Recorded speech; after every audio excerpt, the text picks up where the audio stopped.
You're listening to the Ministry Pipeline Training video series here at New Home Baptist Church. Today's video is part two of administering the Lord's Supper. Everything we heard in part one is true and accurate in how we typically observe the Lord's Supper. But today I want to look at a special focus that's going to help us make some adjustments to fine tune the ending of the Lord's Supper. We're going to talk about what happens after everyone has been served. You guys are in the lobby. Let's talk about that. So, the first thing I want to do is make sure that we have a special tray in the lobby reserved just for the servers. So, you guys will have a special tray that has already been made that includes the bread and the cup. In that special tray, just like I've showed you with the other special trays, you'll have the bread in one of those individual cups. You'll have the juice stacked into that tray in its own individual cup as well.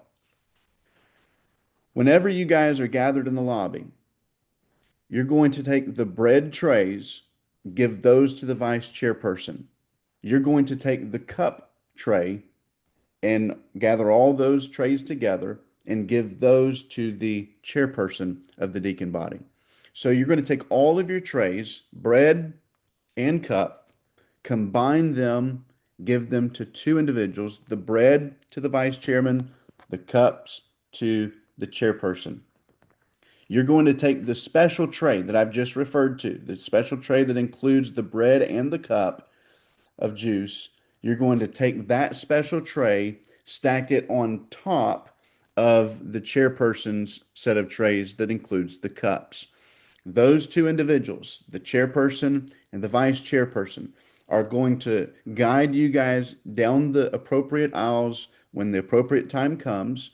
You're going to walk deliberately down towards the front, and the chairperson will stand on one side of the serving table. The vice chairperson will stand on the other side of the Lord's table. So down here on the front is where we have the Lord's table. Both of those men are going to flank either side of that table. The chairperson will stand here, and the vice chairperson will stand here. Now, honestly, it doesn't matter to me which side of the table you stand on, vice chairperson or chairperson. Just make sure that whatever aisle you use, if you use this aisle here, stand on this side. If you use this far aisle over here, then you would stand on that respective side of the table. Now, once you've done that, the vice chairman and the chairman has guided everyone down to the front. You all are down there, all 15 to 17 of you, however many of you there are. You guys are all going to be on the front.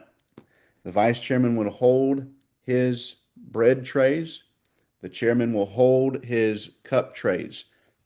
I'll take the bread trays and place them on the table. I'll receive the cup trays from the chairperson and place those on the table. And then I will take that special tray and I will serve everyone who is down on the front.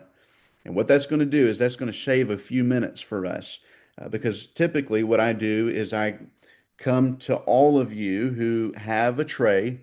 I receive all those bread trays. Then I come back and I receive all the cup trays and then I serve you guys. And so this is going to eliminate that step. Again, to put it in a nutshell, we need a special tray specifically for you guys as servers. Please, whoever is on the elements team for preparing those elements, please make sure we have that. The second thing is you guys will be gathered in the lobby. You'll give your bread trays to the vice chairman, all of your cup trays to the chairperson. Those two individuals at the appropriate time will walk you deliberately down the aisles. You'll stand flanking either side of the Lord's Supper table. I will receive those trays, receive that special tray, serve everyone, and then I will assume my place and lead us together as a congregation through the administration of the Lord's Supper. So let's try that. Let's see how that works. I think it's going to be a great step for us that we'll probably continue to do moving forward. I hope you guys have a great rest of the day. Thank you for watching this video and listening to our Ministry Pipeline series. If you have any questions at all, please don't hesitate to reach out and ask those questions. We'll see you next time.